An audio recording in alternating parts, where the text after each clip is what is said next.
Good evening, everyone. We are the Group 2 and presenting to you our system, the Car Rental Management System. Chapter 1, the Introduction. The mobile application with databases helps organize, retrieve, and update information efficiently. This database store data related to user profile, system function, and processes, allowing user to manage every aspect of their data seamlessly. They also They also enable data storage, retrieval, and addition while facilitating interaction with other databases and systems. Key advantage of mobile application with database include data manipulation, user authentication, data insertion and extraction, enhancing overall functionality.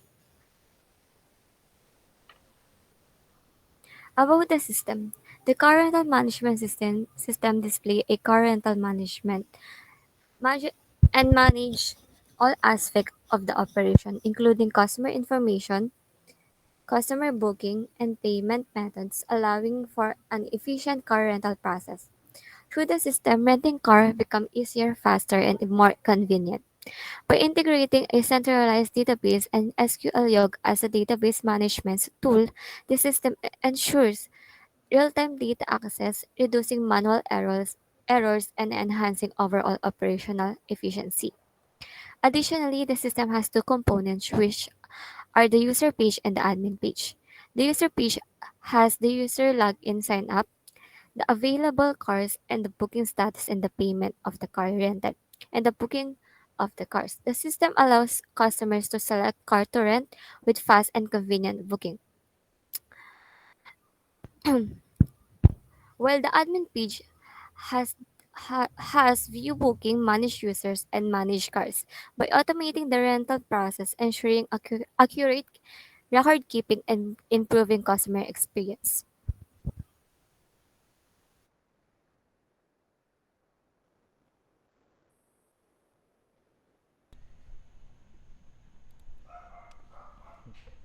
Uh, Chapter 2, System Design. So first, let's talk about data dictionary. The first one is the table for admin side. So uh, the it has an attributes of admin ID, first name, last name, gender, birthday, address, and password for the information of the admin. Then its data types uses integer and varchar, and in birthday it uses date. So the date and the admin ID has a format, which is in birthday, year, month, and date, while in admin ID it has four size. Then the field size contains in admin ID 11, 100 varchar for first name, and address password 255. So the primary key here is the admin ID, so it has unique number ID for admin. Then these are the examples right here. And then the next one is the booking details table. So the attributes are detail ID, booking ID, car model ID, price, quantity, total price, and payment. So the detail ID is the primary key in here. Then foreign keys are booking ID, car model ID. Then the total price is the total amount paid. And then payment status uh will the payment status is the status if the rented car is paid pending or failed. So next slide. So this one is the user table. So it has a basic information as an attributes, first name, last name, phone number, and so on.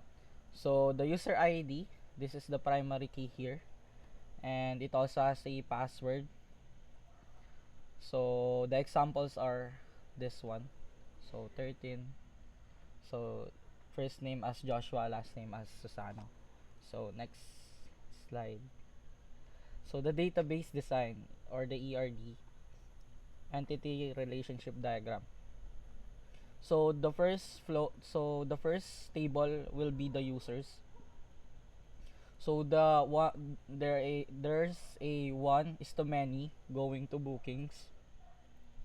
Then bookings is going one is to many for booking details, and car model one is to many going to booking details also, cause user ID has a primary key. Then going to bookings, the user ID in the bookings is the foreign key. So in bookings, the booking ID is the primary key. Then going to booking details, which is booking ID here, is the foreign key. Then then the car models. So in car model table, it has a primary key of car model ID. Going to booking details again, the car model ID in here is the foreign key. So in the admin side, it is connected to car models, bookings, and also user. Since in the admin side, you can edit or delete a car model, edit and delete a booking. No, only delete in booking. Then you can edit and delete in the user table using the admin. Next.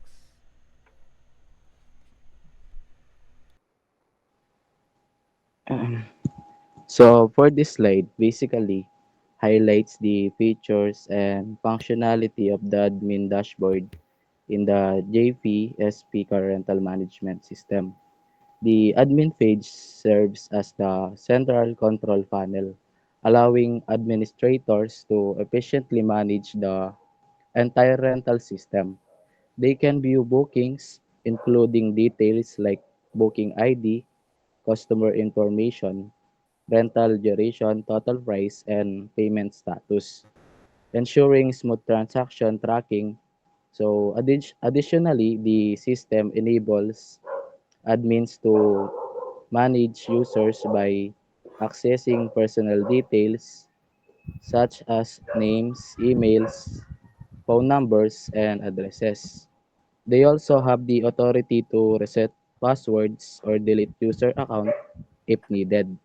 Lastly, the managed car sections allow admins to oversee the vehicle inventory by adding new cars, modifying details like model name and price, or the taking necessary actions or on existing listing.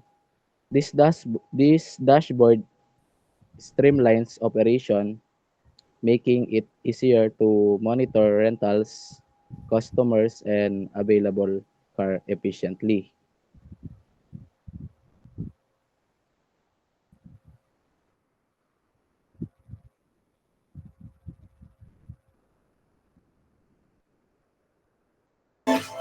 So in this slide, the features and functionality of the user page.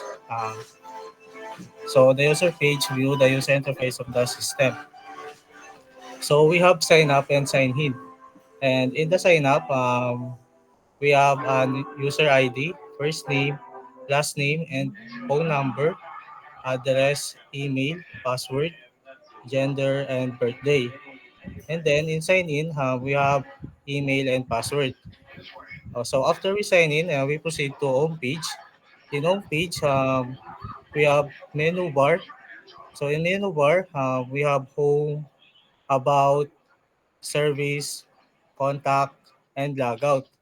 So after this, we proceed in the dashboard. So we have three button in our dashboard. This is profile, status, and booking. So in profile, we have first name, last name, birthday, phone number, address, email, and gender. So in the status button, we have user details. So under the user details, we have name, phone number, and email. Then we proceed to booking details. So under the booking details, we have car model, start date, end date, total price, and payment status. So then this is the booking page. We have start date, end date, and car models, and total price.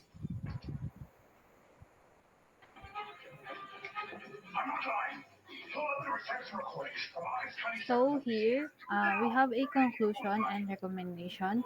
In conclusion, the car rental management system streamlines car rental processes with a well-organized database and user-friendly interface, reducing errors and improving efficiency that automates booking, customer management, and payment processing, then it enhancing customers' experience and profitability. The system's user and admins pages improve vehicle availability and accuracy. So in recommendation, this system incorporates GPS based tracking, or it is an IoT sensors monitoring. We have push notification, advanced security features, and biometric authentication for enhanced user satisfaction, operational efficiency, and security.